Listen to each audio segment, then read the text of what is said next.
Hello my dear friends, ഇന്ന് നമ്മൾ ചിന്തിക്കുന്നത് റീഡിങ്ങിനെ കുറിച്ചാണ്.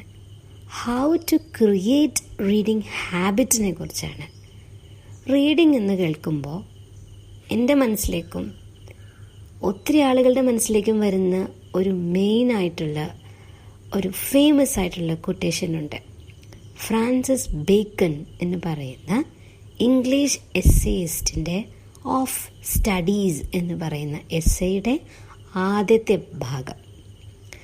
Reading maketh a full man, writing an exact man, conference a ready man. ഇത് താല്പര്യം തോന്നുന്നവരെടുത്ത് വായിക്കണം, കാരണം കുറച്ച് സമയം കൊണ്ട് ഇത് എക്സ്പ്ലെയിൻ ചെയ്യാൻ കഴിയില്ല. സോ റീഡിംഗ് ഹാബിറ്റ് എങ്ങനെ ഇൻക്രീസ് ചെയ്യാം? നമുക്കെല്ലാവർക്കും അറിയാമല്ലോ, ഒരു ഹാബിറ്റ് ഇൻക്രീസ് ചെയ്യണമെങ്കിൽ, ഒരു ഹാബിറ്റ് ഉണ്ടാക്കണമെങ്കിൽ 21 ഡേയ്സ് പ്രാക്ടീസ് നമ്മളെല്ലാവരും കേട്ടിട്ടുണ്ട് അല്ലേ, എന്തിനും. അപ്പോൾ അത് തിരിച്ചാണെങ്കിലോ, പ്രാക്ടീസ് നിർത്തിക്കഴിഞ്ഞാൽ ആ ഹാബിറ്റ് പോകും. ഹാബിറ്റ് ഉണ്ടാക്കാൻ വേണ്ടി നമുക്കൊരു ആഗ്രഹം വേണം. വായിക്കാൻ വേണ്ടിയിട്ട് കുട്ടികളുടെ ഉള്ളിൽ എങ്ങനെ ആണ് നമ്മൾ അതിൻ്റെ വിത്തുകൾ മുളിപ്പിക്കേണ്ടതെന്ന് നമുക്ക് എല്ലാവർക്കും അറിയാൻ പറ്റും അല്ലേ. നമ്മളുടെ കുട്ടികൾ, നമ്മുടെ പേരൻറ്റ്സ് എന്ത് ചെയ്യണം? നല്ല കുട്ടികൾക്ക് ഇഷ്ടമുള്ള നല്ലൊരു പുസ്തകം എടുക്കുക, അത് അവരിങ്ങനെ വായിക്കുക. പക്ഷെ അവർ ചിലപ്പോൾ അത് നമ്മൾ ശ്രദ്ധിക്കില്ല, നമ്മൾ അടിച്ചൊതുക്കി അവരെ ഇരുത്തിയിട്ടല്ല കേൾപ്പിക്കുക. അവർ ചിലപ്പോൾ കളിക്കുന്നുണ്ടാവും, നമ്മളിങ്ങനെ ഉറക്കെ വായിക്കുക. അപ്പോൾ കളിക്കുവാണെങ്കിൽ അവർ കേൾക്കുന്നുണ്ടാവുമേ. അത് കഴിഞ്ഞിട്ട് അതിൻ്റെ ക്ലൈമാക്സ് സീൻ ഉണ്ടാകുമ്പോൾ നിങ്ങൾ ക്ലോസ് ചെയ്തിട്ട് അങ്ങ് പോവുക. അപ്പോൾ അയ്യോ അതെന്താ, അതറിയാനുള്ളൊരു കൊതി ഉണ്ടാവും. അങ്ങനെ അവർ തനിയെ ഇരുന്ന് വായിക്കും.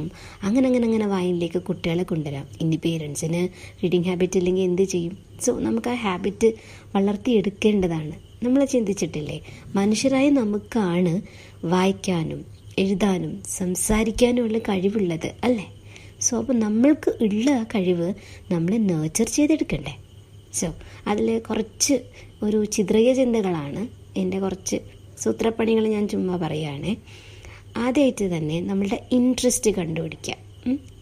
ഓരോരുത്തർക്കും പല തരത്തിലുള്ള ഇൻട്രസ്റ്റ് ആയിരിക്കും. ചിലവർക്ക് സൈക്കോളജിക്കൽ ബുക്സ് ആയിരിക്കും, ഫിലോസഫിക്കൽ ബുക്സ് ആയിരിക്കും, മോട്ടിവേഷണൽ ബുക്സ് ആയിരിക്കും, ചിൽഡ്രൻസ് ലിറ്ററേച്ചർ ആയിരിക്കും, ഇൻഫർമേറ്റീവ് ബുക്സ് ആയിരിക്കും, ഈവൻ ന്യൂസ് റിലേറ്റഡ് തിങ്സ് ആയിരിക്കും. സോ നമുക്ക് ഇഷ്ടപ്പെട്ട എന്തോ അതിനെ വായിക്കണം. പിന്നെ രണ്ടാമത്തെ പോയിന്റ് എന്ന് പറഞ്ഞിട്ടുണ്ടെങ്കിൽ നമ്മളൊരു സമയം കണ്ടെത്തണം. റിയൽ ആയിട്ടുള്ളൊരു ടൈം, ഒന്നില്ലെങ്കിൽ മോർണിംഗ് അല്ലെങ്കിൽ നൈറ്റ് നല്ലൊരു സമയമാണ്. പക്ഷെ നൈറ്റിലും മോർണിംഗിലും തിരഞ്ഞെടുക്കുന്ന പുസ്തകങ്ങൾ കുറച്ച് നല്ല പോസിറ്റീവായിട്ടുള്ള ബുക്സ് ആണെങ്കിൽ നല്ലതാണ്. പിന്നെ ചില ത്രില്ലേഴ്സൊക്കെ വായിക്കുമ്പോൾ ഒരു ദിവസം മൊത്തം ഇരുന്നങ്ങ് വായിച്ച് അതിൻ്റെ ഉള്ളിലങ്ങ് പെട്ടുപോകുന്ന അങ്ങനത്തെ ഒരു റീഡിങ് ഹാബിറ്റിലേക്ക് ആദ്യം തന്നെ കടക്കരുത്. Step by സ്റ്റെപ്പായിട്ടാണ് കിടക്കേണ്ടത്. കുഞ്ഞ് ചെറിയ പുസ്തകങ്ങളിൽ നിന്ന് തുടങ്ങുക. ഇപ്പോൾ ബാലസാഹിത്യം വായിച്ചു എന്ന് പറഞ്ഞിട്ട് എന്താ കുഴപ്പം അല്ലേ? തുടക്കം എപ്പോഴും ബാലസാഹിത്യങ്ങളിൽ നിന്നാകട്ടെ. ഞാൻ ചെറുതിൽ വായിച്ചൊരു പുസ്തകമുണ്ട്, വായന വളർത്തിയ കുട്ടി എന്ന് പറയുന്നത്. എന്ത് രസമാണെന്നറിയാം. അത് വായിക്കുമ്പോൾ ഇപ്പോഴും ഉള്ളിലൊരു പുഞ്ചിരിയും സന്തോഷവും വിടരും.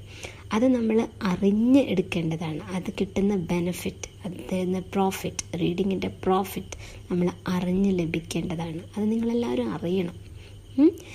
അപ്പോൾ പിന്നീട് പറയാനുള്ളത്, നിങ്ങൾ വിചാരിക്കുന്നുണ്ടാവും, അപ്പോൾ എനിക്ക് ഏറ്റവും ഇഷ്ടപ്പെട്ടത് ലൈബ്രറിയാണ് കേട്ടോ. ലൈബ്രറിയിൽ പോയിരിക്കുമ്പോൾ ഞാനിങ്ങനെ ചിന്തിക്കും, ഇത് എത്രയോ പേരുടെ ആത്മാവും മനസ്സും സമയവും എല്ലാം കൊടുത്തവരെഴുതിയതാണ്. അപ്പോൾ ആ പുസ്തകത്തെ എടുത്ത് ഇങ്ങനെ നെഞ്ചോട് ചേർത്ത് വെച്ച് അതിൻ്റെ സ്മെല്ല്, അതിൻ്റെ ആ ഒരു ഫീല് ആദ്യം ഞാൻ ചെയ്യാറുള്ള കാര്യമാണ്.